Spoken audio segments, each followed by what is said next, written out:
Hello everyone, welcome to tonight's meeting of the Planning Committee, which is being held at the Civic Offices and is being streamed to the Council's own YouTube channel. I'm Councillor Stephen Brown, Chair of the Committee. Members of the Committee are here tonight and I'll ask them to introduce themselves shortly. As you would expect, have also joined us, and for those present tonight, please be aware we're not expecting a fire alarm. In the event the alarm sounds, please exit the buildings at the nearest marked exits and assemble outside as indicated by the marshals. We will start with the councillors on this side, please. If Keith, you go first. Good evening, Councillor Keith McLean, one of the two vice chairs of this committee. Good evening, everyone. Councillor Kunal Puri from Watling Ward. Thank you. Don't say your ward, you're not representing the ward. You're just a councillor. Hello, I'm Councillor George Humphrey Thomas and a member of this committee. Good evening, Councillor Graham Eaton, a member of this committee. Good evening, my name is Emily and I'm a councillor from the Campbell Park and Willen Ward, and I'm a member of the committee. Councillor Rex Exon and another vice chair of the committee. Councillor Adrian Burton, I'm from Walton Ward and I'm a member of the committee. Good evening, everybody. Councillor Naz Khan, member of the committee. Thank you very much. And the officers from this side. Good evening all. Pete Brown, Head of Democratic Services. Lisa Edwards, principal lawyer.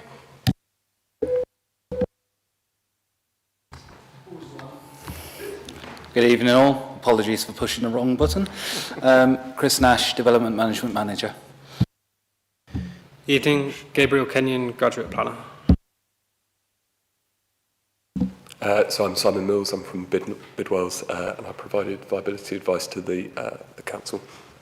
Good evening, Charlotte Ashby, Principal Planning Officer. Thank you very much, everyone. We have 3 planning applications to consider this evening, and I will now describe for the benefit of all how we will conduct the meeting.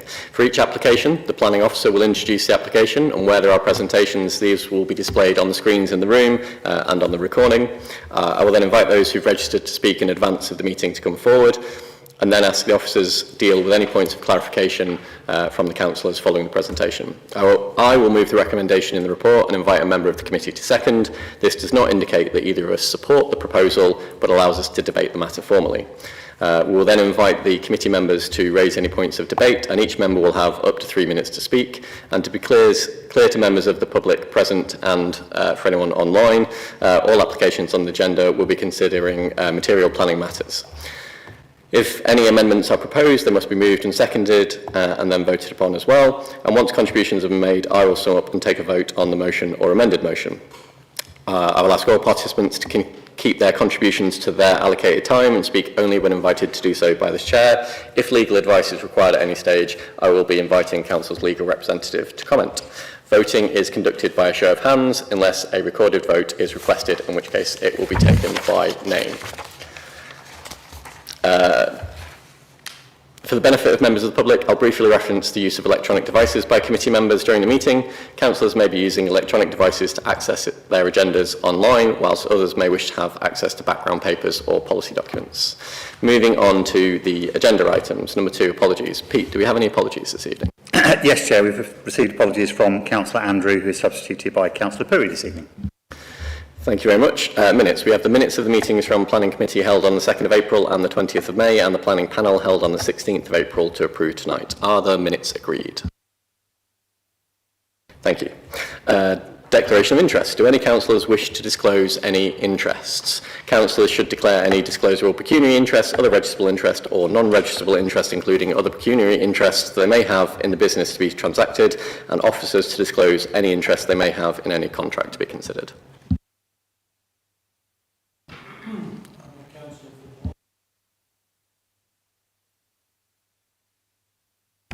I'm a councillor for Walton, where the rail thing affects quite a bit near Brickhill. If it helps, you just sort of advising of that for the record, but you don't believe there's a formal interest. It sounds like you wouldn't be affected any more or less than the majority of residents in the ward in any case. Thank you for the transparency. I'll take silence from everyone else as a no. Public participation questions. Pete, have we had any questions not related to items on this evening's agenda? We have not, Chair. Thank you very much. In that case, we will move swiftly on to item 6A, planning application 2026/0425 Bolwick Avenue, and I'll ask the planning officer, Gabriel, to introduce the report, please.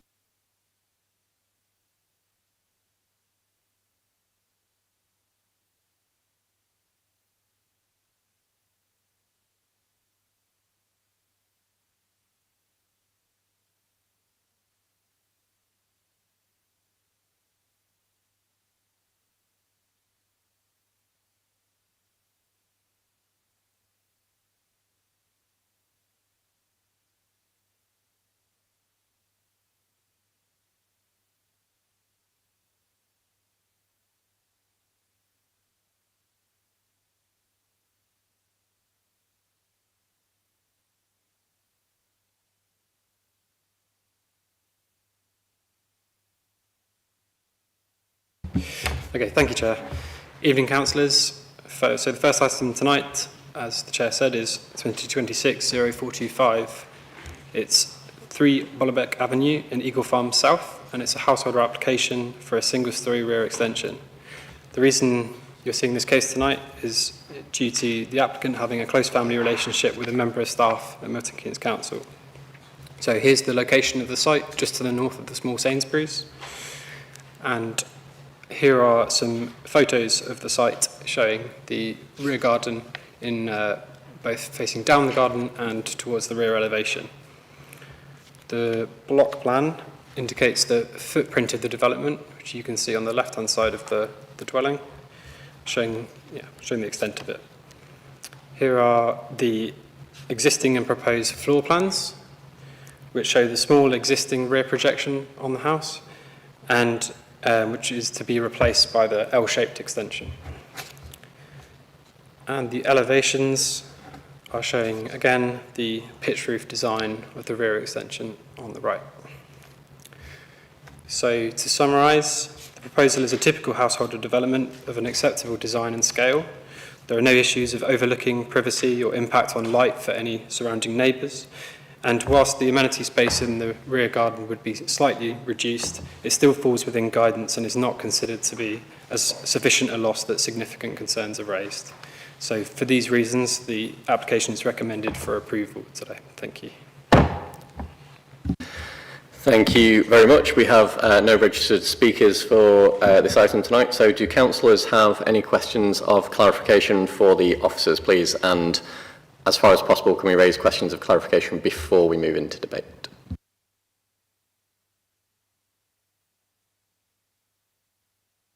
No questions from anyone? Fine. I will move on to the recommendation and propose the recommendation for debate, item 6A, which is that permission be granted subject to conditions set out in the main report. Do I have a seconder, please? Thank you, Naz. I saw you first. Who would like to open the meeting, open the debate for this?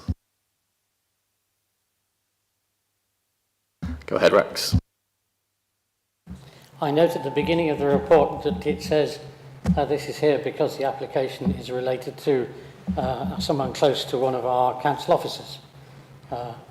And apart from that, I can't see anything wrong with this application.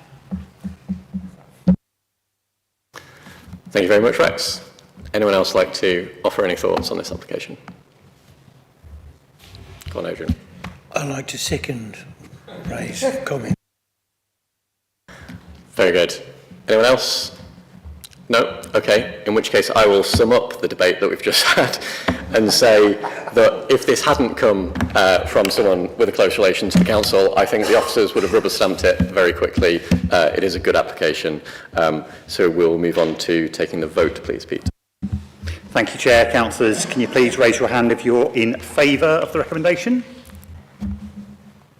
It's unanimous, Chair. Lovely. Unanimous decision to start the planning year off with. What could go better than that? Moving on to item 6B, the Bank House deed of variation, and I will ask the officer, Charlotte, to introduce the report, please.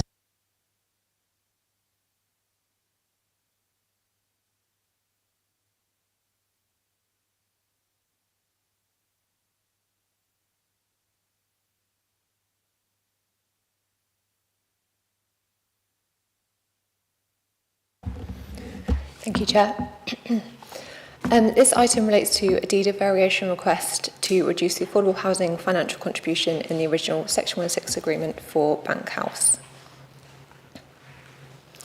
The reduction in affordable housing is proposed on the basis of a viability appraisal that's submitted by the applicant. Just to note, the changes within the proposal before you are just for the affordable housing contribution, and all the other infrastructure contributions remain unchanged. As this is not a new planning application, it's not open to reconsider the principle of development. It's solely for the affordable housing contribution and the acceptability of that. As detailed within the report, the affordable housing contribution is reducing from around 3.87 million to 935,000. And as also detailed within the report, Part D of policy HN2 sets out that the council will have regard to viability when seeking affordable housing, and notes the flexible approach that can be applied with a sliding scale between 31 and 0%. Following an independent review of the viability, it was confirmed that it is unviable, and therefore the reduction is compliant with policy HN2 in that regard. And on that basis, it is recommended for the committee to accept the variation as requested. Thank you. Thank you very much. We have two speakers registered in objection to this application, who've both been here many times before, but when I call you forward, please come to the chamber. You'll have 3 minutes, and I'll yell at you when you've got 30 seconds left. We will start with Councillor Andy Thomas, please.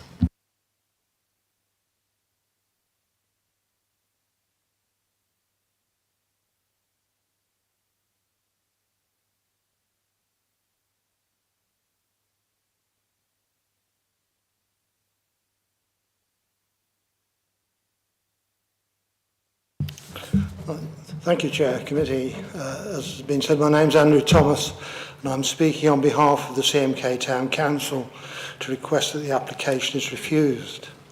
The consultation period for this application was very short. Notification was received from the case officer by email on 19th of May, with a deadline to comment of the 1st of June, just 10 working days. The Town Council submitted its objection on the 29th of May, resulting in this committee now being advised of the inspector's reasoning in the update paper. It would have been helpful if the officers included the whole of the inspector's paragraph 3.2, which reads, "The scheme would thus accord with Plan MK Policy HN2. Additionally, while outstanding public benefits is not defined anywhere within the Alliance Plan, in the light of the viability at the site, I consider that the affordable housing provision would represent such outstanding benefit. This would meet the requirements of Policy G9. Hence, it is good to know that Policy G9 remains alive and kicking, at least for the moment anyway." It was therefore the sweetener offered by the applicant at the inquiry, in which I participated, amounting to some 3.5 million for affordable housing, that was instrumental in the inspector allowing the appeal. Now the applicant is asking for 2.94 million of that sweetener to be returned. The committee will recall that when it considered the original planning application, the decision to refuse was unanimous. Neither the case officer's report nor her update report spells out that as the Section 106 agreement is less than 5 years old, the application can simply be refused by this committee. There is no right of appeal, and the committee doesn't even have to give a reason, although of course it may wish to do so. Chair, I'd ask through you that the legal officer present clarifies the legal position for the committee's benefit. Committee, please refuse this application. Also bear in mind that at least 5 major residential tower block schemes in CMK are also stalled. Approving this, and if approving this, don't be surprised to find a queue of developers knocking at your door requesting similar generosity. Thank you for listening. Thank you very much. And next we have Tim Skelton from MK Forum.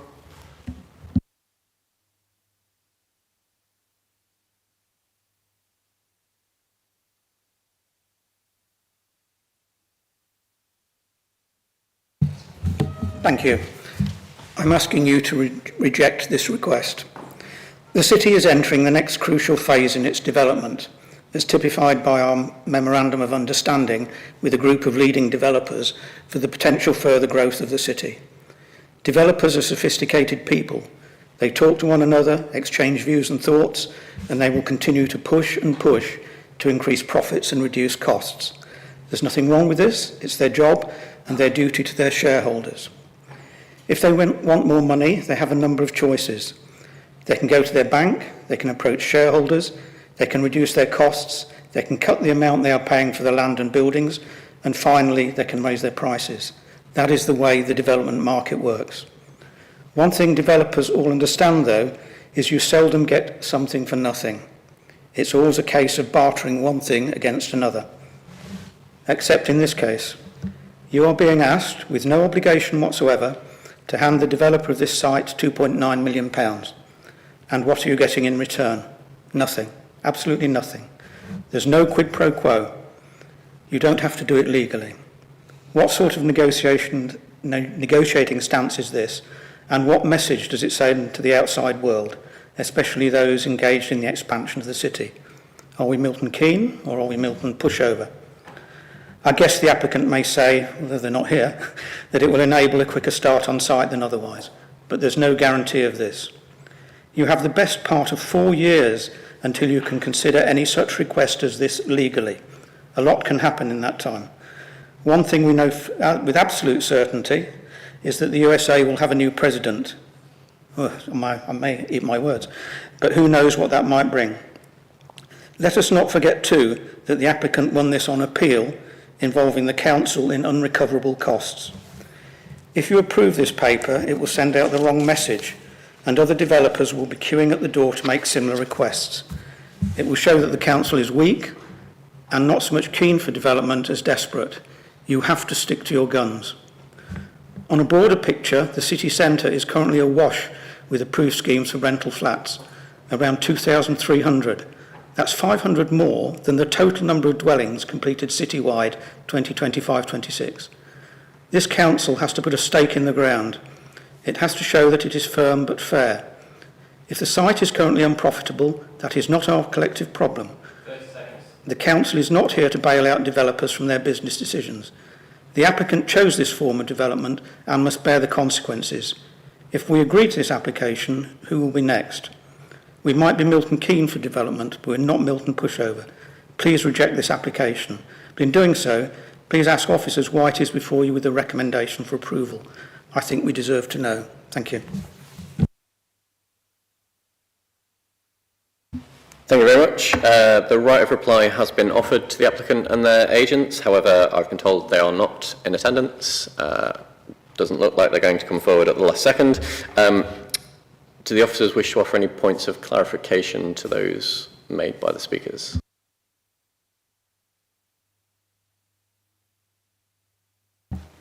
If I may, Chair, there was a comment from the Town Council in their representation, a couple of comments I should say. First of all, the consultation period being very short. There is no consultation requirement under this proposal. It is not actually an application. It's a mutual request to the Council to consider the obligation variation. It is perfectly legitimate for us to simply present it to you on committee, and all we do through that informal notification is to give relevant parties a heads up, so ward councillors, town council, so that they're aware before it appears on the agenda. There was also reference to policy G9 of the CMK Alliance plan and the full quote of paragraph 32.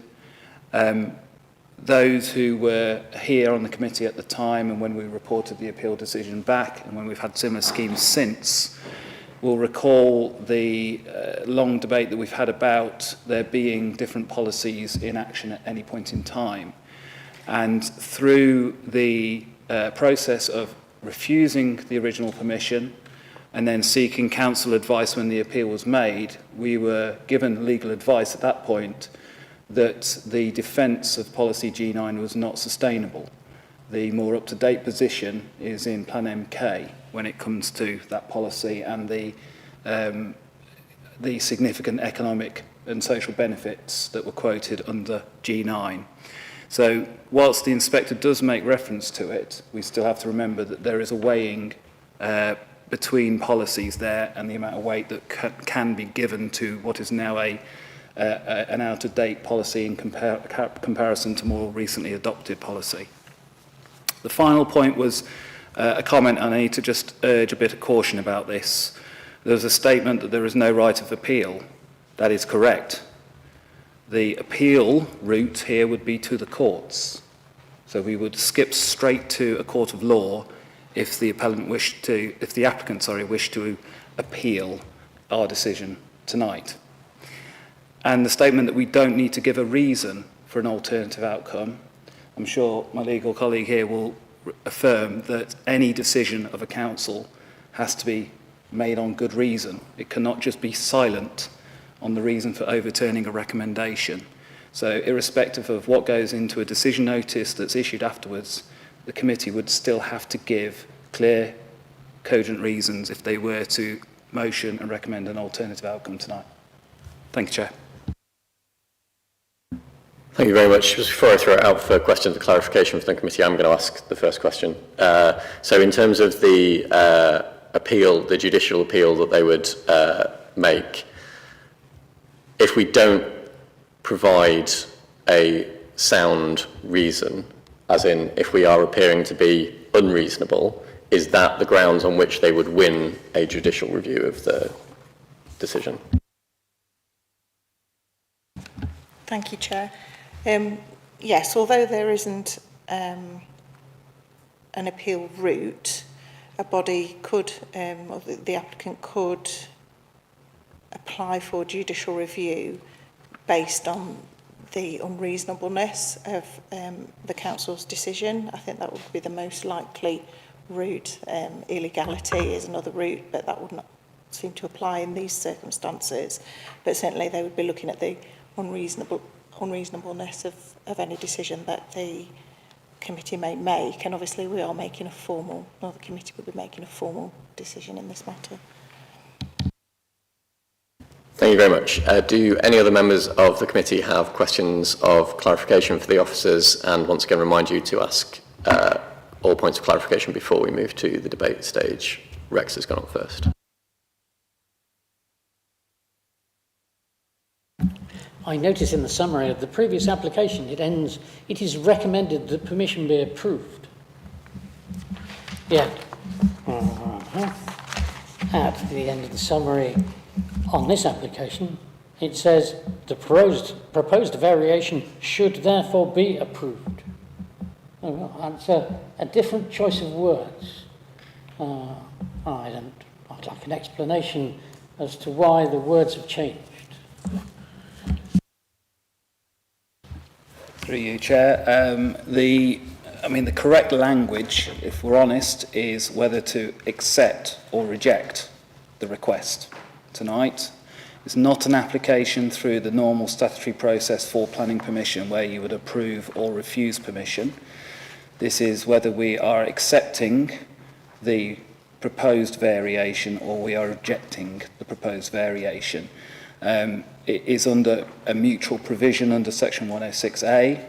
It is for the council to either choose to entertain it essentially and accept it, or choose to entertain it and reject it. We're not yet, as alluded to, yet at the 5-year period where an application could be made instead.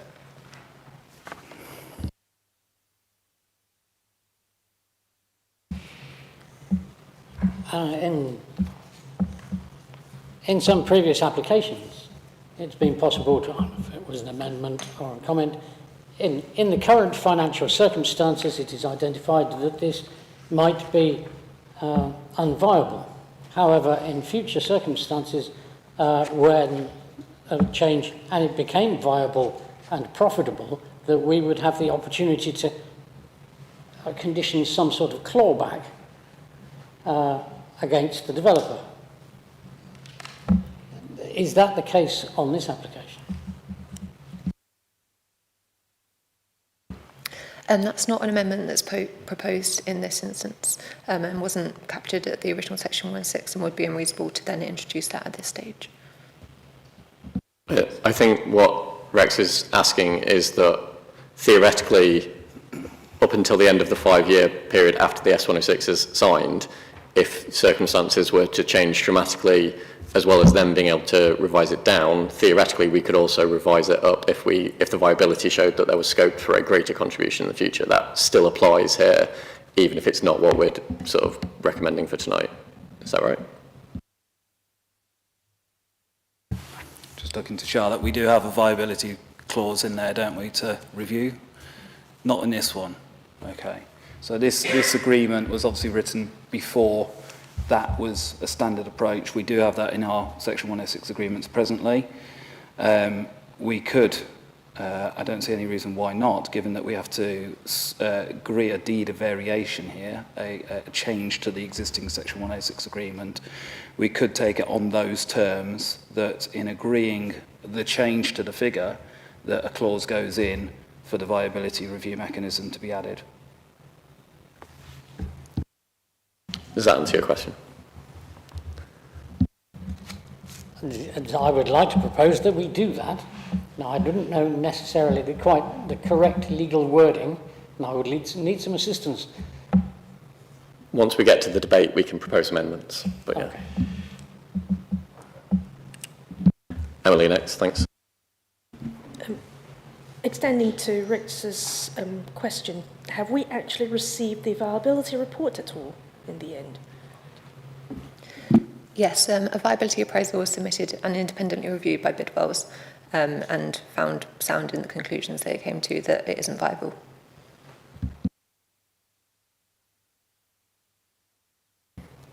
Any questions from, I'll go to Keith and then come back to you, right? Thank you. Two things. The first question was that one of the objectors asked whether our legal officer would make a comment about the question he asked, so I'm wondering whether that's going to happen.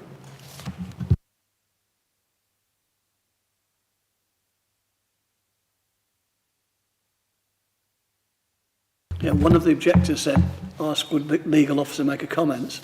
So I can either say yes or no. Yes, what was it? I've not picked up on the particular question for legal to respond to. Can you recall? I was just trying to help because one of them asked a question. I thought, I didn't make a note of it myself, but I'm just making sure that it does get answered. You may need to ask Chair the objector to repeat his question.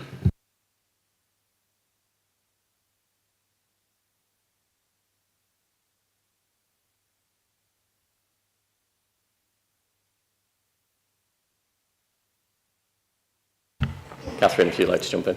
Thank you, Chair. I think the question was relating to the proposal for a deed of variation. It's not within the 5-year period, so it's a mutual inquiry or request rather than a formal review. I think that answers and also the issue about the right of appeal, that was addressed at the beginning of the discussion. I'm not aware, looking at my scribbled notes, of anything else that was raised that we would require legal support on. You happy with that? Fine. Point of clarification is relating to this thing about the viability and the, excuse me, the time. If we were to reject this request to vary and the applicant decided to take it through the courts, I suspect that's not going to be tomorrow, it's going to be quite some time. Should at that point then they win their case, could they come back and then have another pop and say, now the viability has changed again because we're 2-3 years further on and the economic situation has changed again and we can't afford to give you any money? Is that a legal process? Or can we stop them coming back a second time if they win their appeal or win their court case? Sorry. Chair, we have seen examples of this, shall we say, with the Jaipur, just through the normal appeal process, that by the time we've heard the appeal, revised viability evidence is run for the inspector to consider at that point of the decision, and the scheme is less viable than it was at the time of the application. So, in short, yes, if a challenge in the course was successful, I believe that the decision would then be remitted back to the committee to make a further decision on. and no doubt the applicant would present an updated viability position for you to consider. Which way that goes, we can't predict the future, unfortunately, but there is that risk, yes. Does that decision, if the court case took enough time that it was outside of 5 years since the signing of the S106, would that still apply? They would still be able to present new viability, or is the 5-year cut-off final? The 5-year cut-off, it's not beyond which you can't approach. The 5-year cut-off is a sunset period, so to speak, so that the statutory process cannot be used by an applicant, by a developer. So during that period, they cannot go through the normal mechanism, which would then go on to an appeal to the Secretary of State. Those kind of applications we have to consider. We cannot just choose to reject it. We have to consider it and make a decision to approve or refuse. They would still also be able to use the mutual route, which is what they're now using here tonight. So after 5 years, they've got 2 avenues to follow. It makes it, like I say, a bit more difficult for us to reject it without that statutory process. Thoughts are more general, that we're going to find this on every application like this, and how do we determine it when the initial S106 offer is made?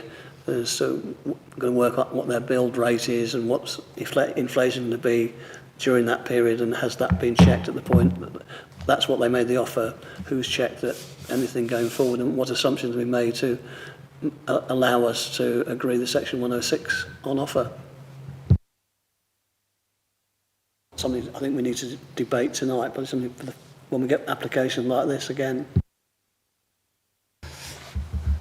Chair, if just to come back on that, I totally appreciate the concerns. Probably useful for context to think about if this application had been made today with the same viability evidence accompanying the planning application, and you were being asked to determine the planning application, you would be asked to determine it on the basis of that viability evidence, which points to the lower figure. To reassure the committee, and we have Simon sat here, every time we get a proposal that proposes a lower than policy expectation amount of affordable housing, or even any other contributions, we put it under scrutiny. We have to be satisfied. That's what the policy, the council has to be satisfied. And our way to be satisfied is to get an expert on viability to look at the matter for us. That report has been scrutinised, and it's found there's no kind of loopholes, nothing in there that would suggest that the figures aren't correct. Ask Simon to come in at this point then. So Simon, there have obviously been sort of events in the world which have changed where people thought interest rates were going and things. There's presumably, when a viability report is put together, a sort of buffer that everything's got margins of error about whether, what prices are going to do, what inflation is going to do, that kind of thing. This was the S106, the viability for this was, it's only sort of 2 or 3 years old. It's not that old. How much has changed, and why, sort of, I guess, how much was the initial viability assessment basically wrong in that it didn't include enough of a buffer, or is this just that the world has changed much more than anyone expected? Sorry, excuse me. So, looking at the initial viability study, there was a significant deficit even at that point in time. So if you were to consider it on the facts that, you measure it against the benchmark, which is the existing use of the property with a premium applied, even at that point in time, there was a significant deficit between that figure and the residual value that the scheme calculated. And that was on the basis. So what the applicant has sought to achieve here is demonstrating parity by maintaining that deficit. And principally, a large component of that is the construction cost having increased significantly. And this is something that they've demonstrated. Assessing the scheme on today's basis, that the DS2, the applicant's advisors, assessed it on the basis that actually, even with a reduced affordable housing contribution, the scheme, there's still a viability deficit. So they provided that on a without prejudice basis. In terms of construction costs, it's not just construction costs that we've seen increasing as a result of the war in Ukraine and also what is currently happening in Iran. But it's also in response to significant regulatory changes that are happening, which are increasing costs, but also increasing the time frames for development. So a large part of this being the fact that it's a tall building, it has to go through increased building regulatory challenges, both in terms of the cost of ensuring that the proposals comply with the enhanced building regulations, but also just the time frames to clear those processes. Thank you very much. Are there questions from other members of the committee for... Sorry, Canals first, then we'll come back. Yeah. Thanks, Chair. Has officers considered any counter proposals on this to the applicant, going back to them, meeting somewhere, maybe in the middle, avoiding the judicial review? Does that make sense? So the proposal before us is what we're assessing, rather than any alternative proposal. And given that the viability evidence was found sound and agreed with, that's where we're at in terms of accepting this recommendation or proposing to.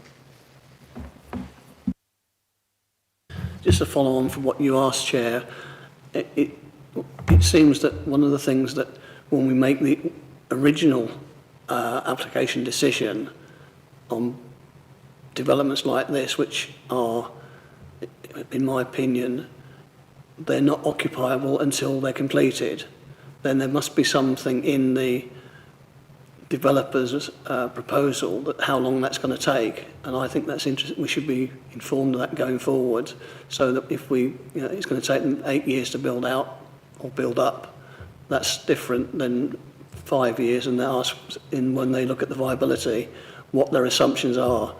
The Ukraine situation was in existence when this was decided. The genomics of Trump hadn't been started, but I have a feeling we might get a few more of those from what was said. But I think it's actually, I'm not challenging this one, I'm just suggesting things going forward, how we as a committee look at applications of this type. But I think what I've heard, thank you very much, Simon.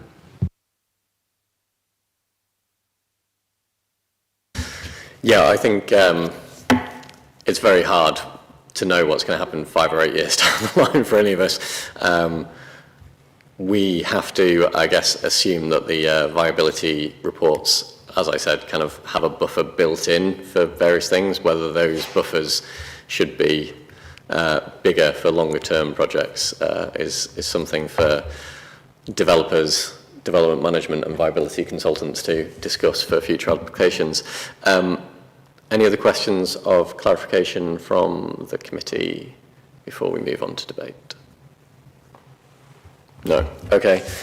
In that case, I propose the recommendation for debate, item 6B, which is that the deed of variation to the original S106 agreement is agreed on the terms as set out in the main report, and in the event that the deed of variation is not completed within 28 days following the committee resolution, the head of planning be delegated authority to extend the period of completion of the deed of variation, or in consultation with the chair and vice chairs refuse to further vary the original S106 agreement. Do I have a seconder, please? Thank you, Naz. Who would like to open the debate section of this meeting?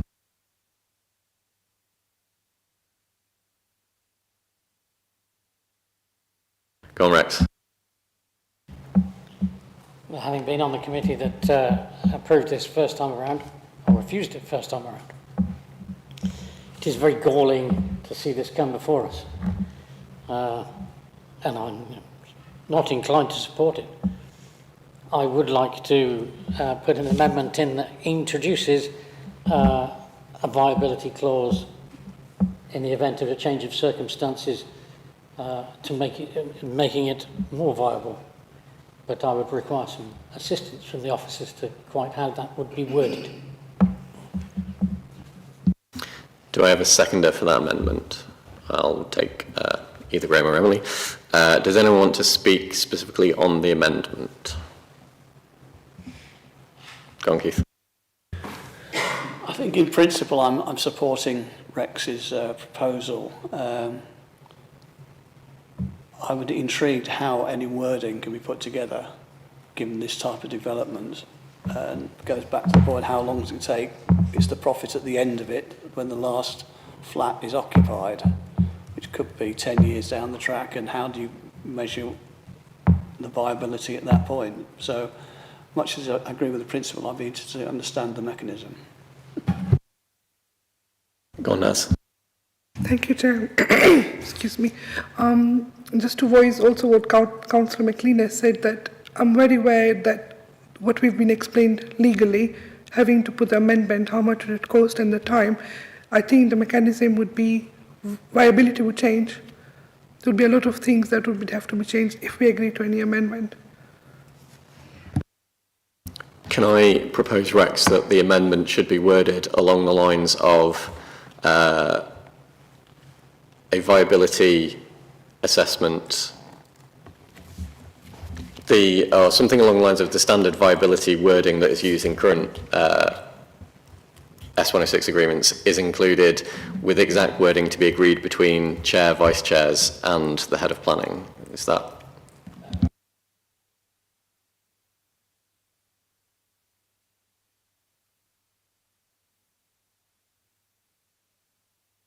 Chris has suggested that he might have wording for the S106 alteration already. Thank you, Chair. I think it's not too difficult to amend the existing recommendation that's in paragraph 9.1 to that the deed of variation to the original Section 106 agreement is agreed on A, the terms as set out in the report above. Now, that would deal with the value change. And B, that a standard viability review mechanism be added, the wording of which be delegated to the head of planning to agree in liaison with the chair and vice chairs. Does that sound good to you? Yes. Okay, now that we have the exact wording of the amendment, can I have a seconder for that wording? Thank you, Graham. Anyone like to speak any further on the amendment? In that case, Pete, can we take a vote on the amendment? Thank you, Chair. Councillors, can you raise your hand if you are in favour of the amendment, please?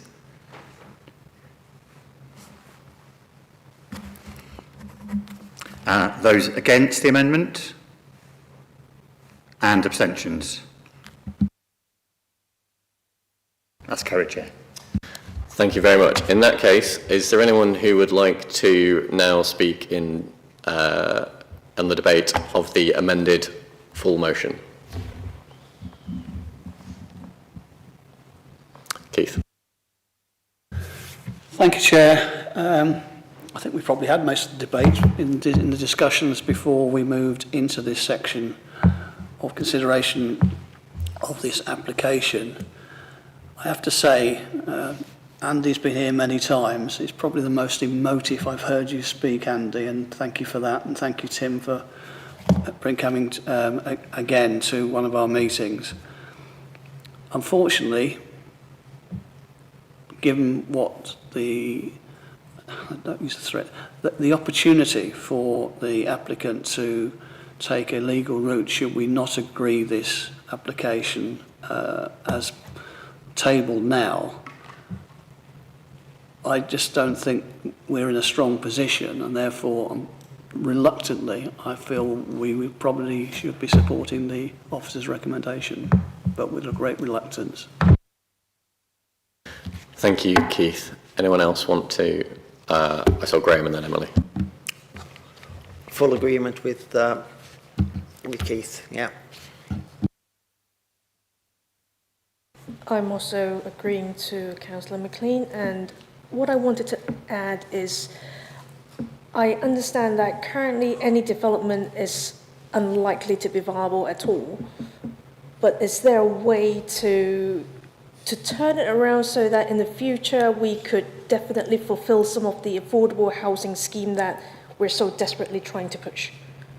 We can't just keep approving things because it's unviable and then not actually provide the affordable housing that we've promised. So I'd like to hear more about like other ideas that we might have. Maybe not at this situation, but yeah. I think it's worth noting, I say it's not specifically related to this application, that across the city as a whole, we actually do very well in terms of meeting our affordable housing numbers. It is specifically in CMK where land values are different and it is impossible to build half of an estate and use the money from that to build the other half estate because you have to build straight up, is why we struggle so much to find developers presenting viable projects for us. And as was mentioned by the speakers, there's a lot of approved dwellings in the city centre which are not moving forward because they're not viable. We can't refuse applications because they're not viable, as much as I think some of us would think that makes sense. So we do work with developers to try and get the contributions where they are possible, and as I say, across the city we do pretty good on that. How we change that in the city centre is a matter of great thought from a lot of people, and if you have brainwaves, definitely share them with us. Does anyone else want to speak further on the debate at this point? No? Okay, I'll do a quick sum up, because as Keith said, there was a lot of debate during the question side of things. I think most of the councillors, well, this, as was mentioned by the speakers, the original development was refused unanimously by the committee. It wasn't a popular development in its original form. It won at appeal. They have changed it to make it worse for the city. So obviously there is no great enthusiasm for this change. However, the legal situation that we are in, as Keith mentioned and as has been agreed, leaves us with the choice of refusing this and facing another expensive appeal that we would be likely to lose, albeit through the judicial review mechanism rather than the planning inspector, or accepting something which was suboptimal to begin with and has sunk a little bit further. But our hands feel relatively tied on that, albeit slightly less tied thanks to Rex's amendment, which definitely improves the proposal to a degree. And on that, Pete, I'll ask if we can take a vote, please. Thank you, Chair. So we're voting on the amended recommendation. Councillors, if you can raise your hands if you are in favour.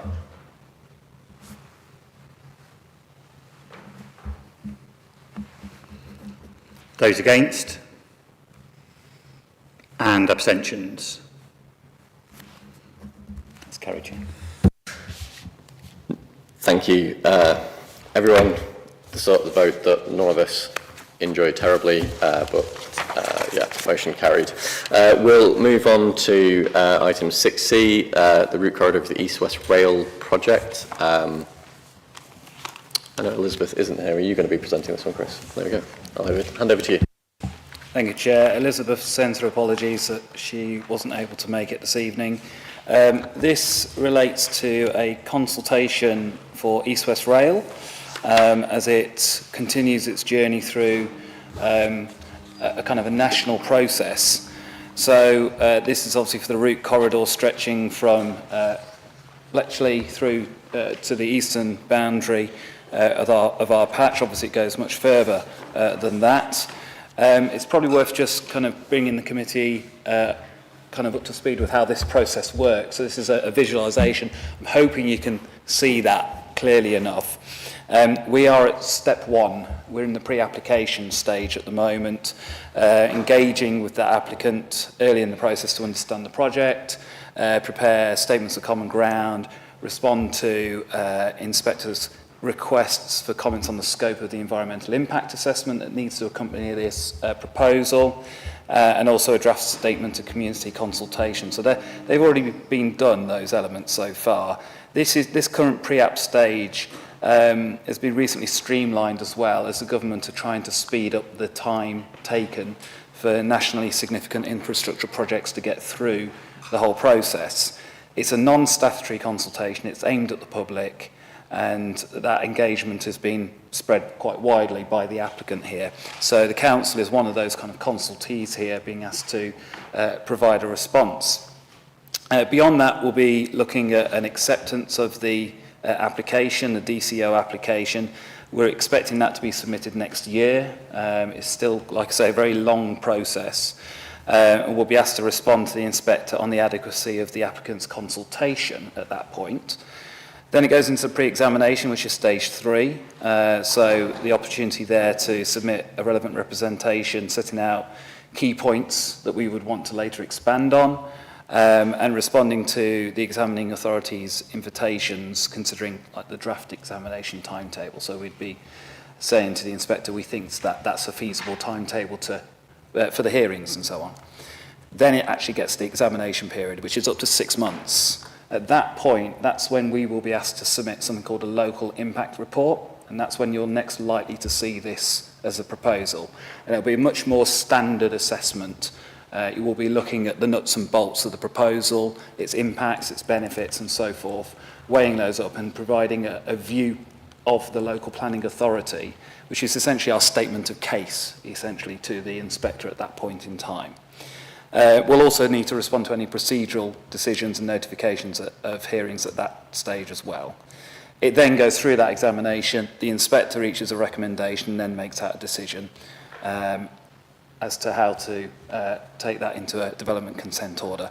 So a bit of a whistle-stop tour of the process. As and when we bring it back to you, we'll kind of remind you of where we are with that process and the more detailed nuances of it as we move forward. I'm not going to spend too long on what East West Rail is. I'm hopeful that the vast majority of the committee are cognizant of this proposal. There's 2 sections of the route. There's the element there that goes from Oxford to Bletchley, and then beyond that there's the section then that's called Fenny to Stratford to Kempston. And the consultation in response to East West Rail, as you've got appended the draft there in the papers, sets out the main issues that the applicant needs to continue to engage with us on here to mitigate the impacts, such as the closure of level crossings and alternative routes, particularly at Fenny Stratford, and to ensure that we get the best possible outcome, basically, for new infrastructure, including a new road bridge over the V10, the new station at Woburn Sands, and improvements to Bletchley Station as well. So it's kind of an oversight of those elements of the proposal there. That's all for now, Chair. The recommendation is as per the papers. Thank you very much. We have no speakers registered on this item. Do councillors have any questions for the officers on this motion? Emily. So I've looked at the potential impact on the community, and what if the impact that when we actually go and assess it, what if the impact is so huge that it becomes unviable? What happens there?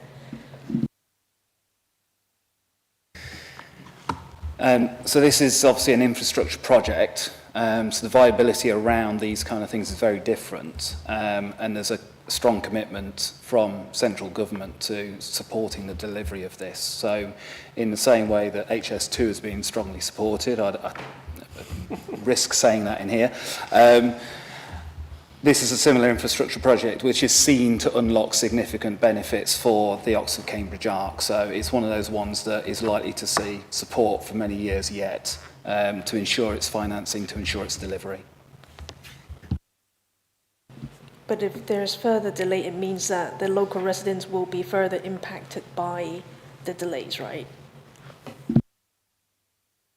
Yeah, this is all items that we can look at when we're looking at the local impact report and our response to that, to development consent orders operate very similar to planning permissions. There will be a list of conditions attached to those, and things like ensuring construction impacts are properly mitigated will be one of the standard considerations there.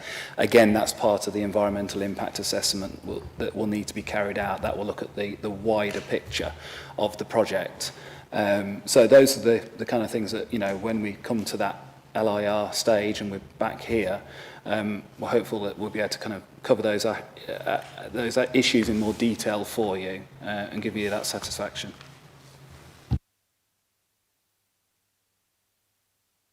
Keith? Thank you, Chris. Thank you for the presentation. There's a lot more in that, I think, than we actually had in the papers. The diagrams are very, very helpful to explain the contents of Appendix 1, listing just things out. I think one of the key things we've got to realise is that we are one of several authorities, and it's not our decision. It's going to be taken by the Secretary of State based on what PINs will take as an infrastructure project. So we've got to make sure that we get the best for Milton Keynes, and it will be a big, big project, and I was going to raise the HS2 bit as well. But as you say, it was a whistle-stop tour through. I picked it up. Well done, Chris. I think, yeah, we put this in as it is now, and there are the stages that you outlined that we've got to go through. This is at the beginning. There's a long, long way to go. Probably might get finished before HS2, though. It's a kiss of death. Does anyone else want to raise any questions? Thanks, Greg. Reading through on 4.2 on page 46, at Woburn Sands, closes up to 30 minutes per hour. How anticipated? Is that peak time? I know it depends on timetabling, and we've no idea on timetabling of the trains. But that seems awfully excessive. And at Woburn Sands, I was lucky enough to go to the presentation by the EWR at Bletchley. And I was one of the questions I should have asked, at Woburn Sands there's a foot crossing as well as a level crossing, and the foot crossing is going to be replaced with a footbridge. Is the footbridge going to be,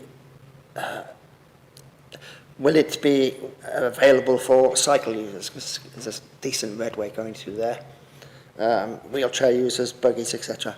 Or will it be steps? That's a detail which obviously we can't go into it now, but that's something I would like to see. And that's it. Through you, Chair, there's obviously, you know, the response of the Highway Authority there. There's clearly still some further consideration that needs to be done around those impacts. Again, the inspector will be looking at this as a whole, that there'll be some closures of crossings, some creation of crossings as well, and you know, South East MK has already been to this committee, and that's got another road crossing proposed, not too far from where the station will be sited. So there'll be a concoction of different things to kind of put on the table and consider when you're looking at those traffic modelling impacts. But it is something, again, that we would need to turn our minds to when we're looking at that formal local impact report being submitted.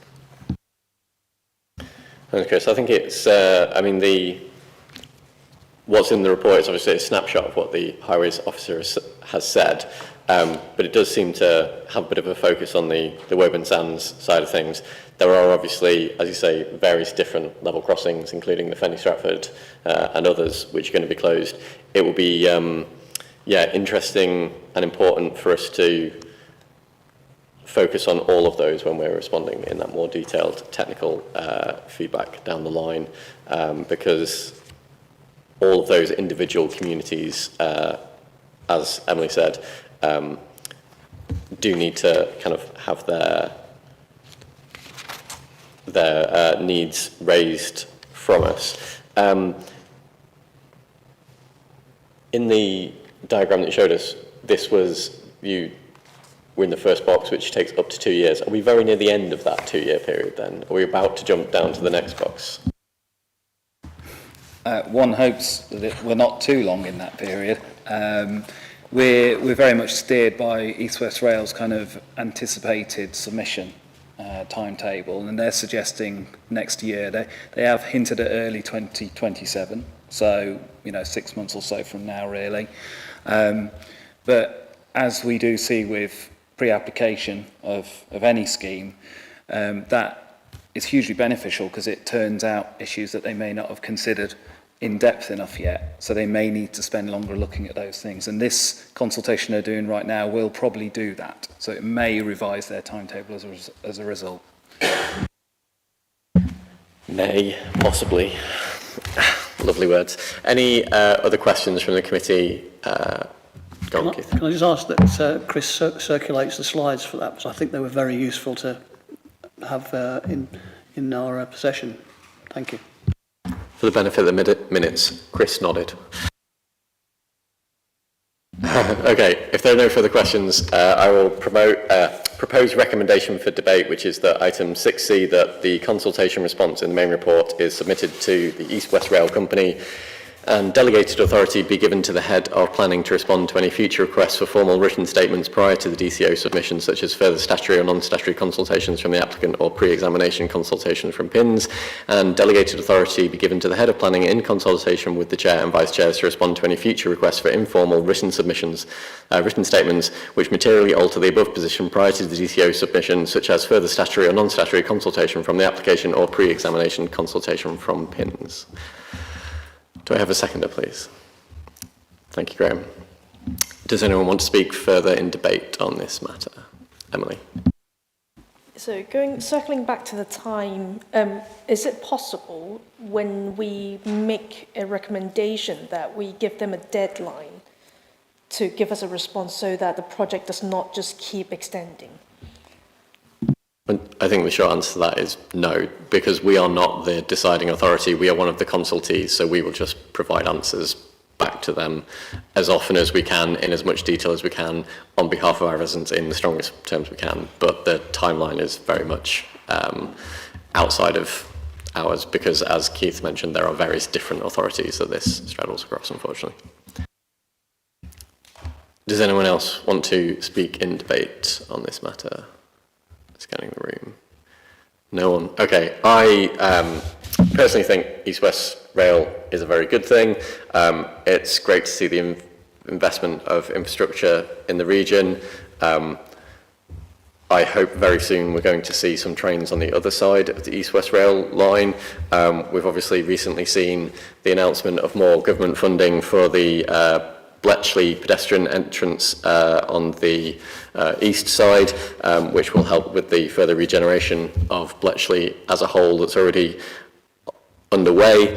And obviously we've seen more news about Universal Studios that's going to be on this line. So hopefully all of those things indicate that we are moving quickly and we will get to the next stage as quickly as possible. And I look forward to seeing the further responses that the officers put together. So on the motion, the rather wordy motion above, can I ask you to take a vote, please, Pete? Thank you, Chair. Those councillors in favour, if you can raise your hands, please. Unanimous. Thank you very much. Second unanimous of the evening. And we'll move on to the appeals decisions. And Chris, it's back to you to introduce the report, please. Thank you, Chair. It will come with some relief to the committee that I won't be going through every single item that's presented in that pack of decisions. Just to clarify, it's not normally that large, obviously because we haven't had a committee for a little while. There's quite a few to catch up with. But it is worth just kind of pointing out a few selected decisions on there. Galleon Wharf and Galleon Cottage as well, from page 64.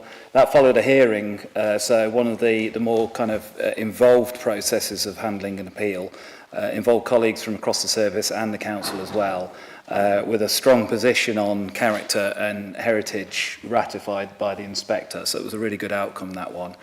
Land west of High Street, opposite Gun Lane in Sherrington, which was a Gypsy Traveller site. A lot of resource again focused on that one. Perhaps not surprising that the benefits of providing pitches for the community outweighing harms in the inspector's view, but there's still a need for them to sort conditions out in order to cement that permission. and the time is ticking on that one at the moment, so it's something that we've got a very close eye on.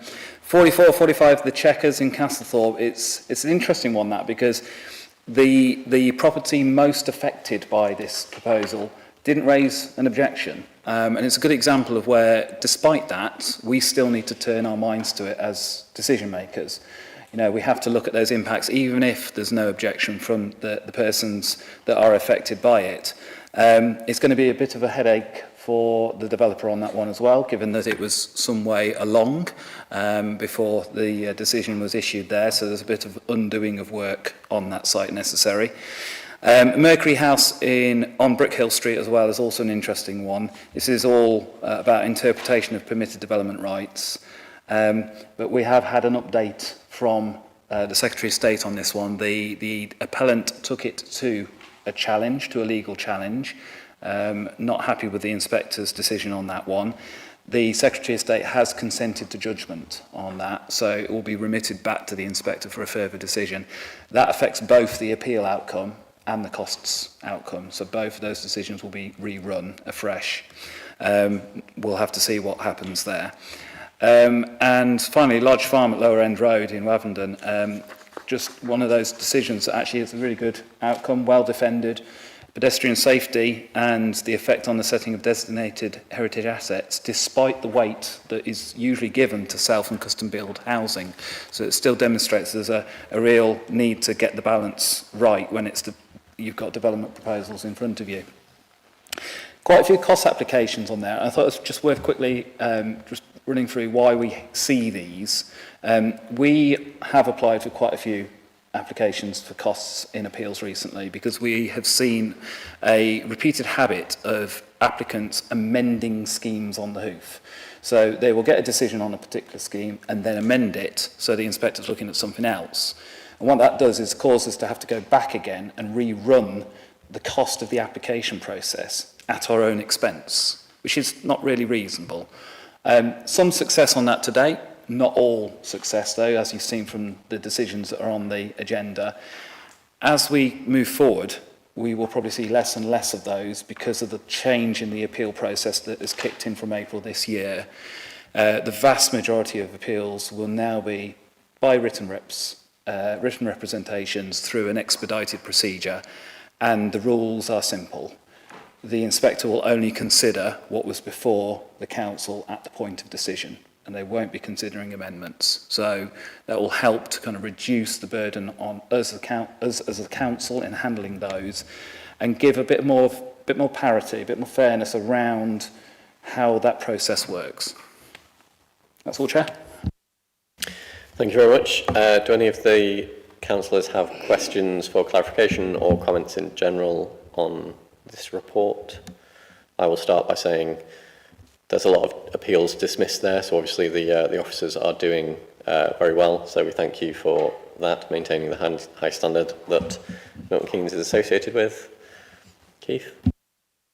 Chris, on the one that you mentioned, it's going to go back through the process. Did the Secretary of State send it back because there was a flaw in the process, or did he think the decision was flawed? So the challenge was on the basis that the decision itself was flawed. It wasn't a procedural issue. It was all down to the interpretation of permitted development rights that were relevant to the appeal scheme. And it hinged on a condition that exists in those rights in the legislation and whether it had engaged or had not engaged at the point the inspector was making that judgment. So Secretary of State obviously will look at these kind of things. When the challenges are made or lodged, they will look at these things and think, is it worth our time defending this? Because it will then go to a full hearing. In this instance, they felt it wasn't worth it. They consented to judgment. Thank you. Is that something that happens, how frequently does that happen, is the question? I wouldn't say it's frequent. It's not unheard of. We've obviously had challenges ourselves in the last few years. We have had one where we did ourselves consent to judgment, and it came back for a second decision. But we'd also had one where we were challenged and we didn't consent to judgment. That went to a High Court hearing and we were successful. The decision stood. But that's just a couple in 5 or 6 years, I think now. To John for this. We've only had a few over probably 5, 6, 7 years. So it's rare that you find yourself ending up in that position. And when it's an appeal, clearly that's for the Secretary of State. It's their decision to determine whether it's worth defending that through the court process or it's not worth their time defending it through the court process. It's a different decision if it relates to a planning application, or if we made a decision on a planning application and find that we find ourselves ultimately in the courts, then clearly that's for us to kind of work through whether it's worth the risk of pursuing that as a process, as the challenge through the courts. Thank you both. Any other questions or comments? George? I wasn't expecting to ask this, but I should have said it earlier. Just for total transparency, I am the ward member for Gifford Park and then Great Linford. I've had no engagement with this, so there's no conflict. I'd noticed on the application for the Kingdom Hall of Jehovah's Witnesses on Hainault Avenue in Gifford Park, the appeal has been split, so part of it has been upheld and another part hasn't. How is that arisen as an outcome, given that it looks like it was sort of one consistent application? It seems to have something to do with the highway and the canal being different things, but I'd be curious to know how that was the decision reached. So that decision was about permitted development rights. So the process there was an application for a certificate of lawfulness, a declaration from the council as to whether what they were about to do, what they had done, needed permission from us, or whether it benefited from a general permission in the first place.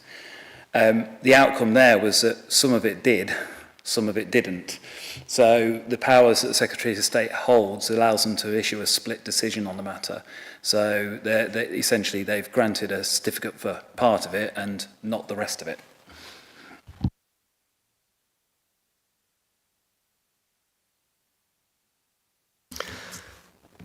Any other questions, comments from the committee?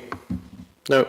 Okay. In that case, the recommendation is that the committee note receipt of the appeal decisions received between the 19th of February and 20th of May, included in the main report and update paper, and offers any observations as appropriate. Do I have a seconder for that one, please? I saw Rex first this time.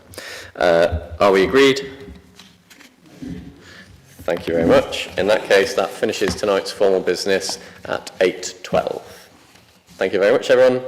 Have a lovely evening.